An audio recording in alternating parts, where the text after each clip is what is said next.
I wanted to try and share some of the things that have helped me, not only that night, obviously, and survive, but in my dealing with this whole thing in my life after, is that we are not always going to control what happens to us, but we always control how we handle what happens to us. That no matter who you are, what your background was, what your situation is that you find yourself in that you're dealing with, your attitude of yourself is up to you. And I really do think and believe that if it is one of value, you will face the stuff that comes in a different way. You will be worthy of fighting through that trauma that you might be faced with. So I urge you to control and or be aware that you are in controlling your attitudes. There are many more attitudes in your control. I want to mention just one other because I just love the story that I want to tell about it. But it's our attitude towards problems. I think many times it's not the problems so much that we handle in our life, it's our attitude towards them that cause all the stress, you know.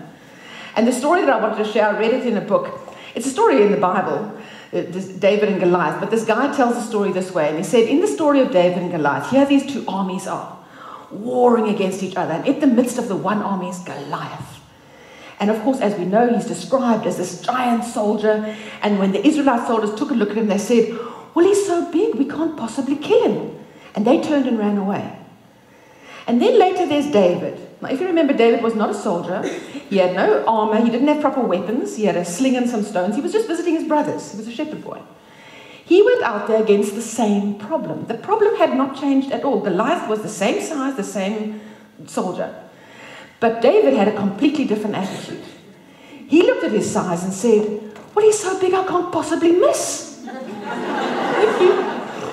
I laughed out when I read out of this. And maybe it doesn't work every time.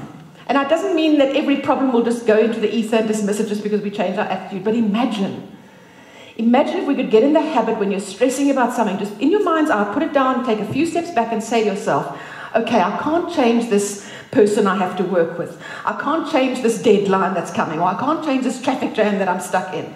But can I change my attitude towards it?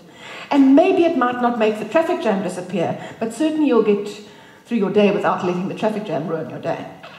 Up to you, your attitude.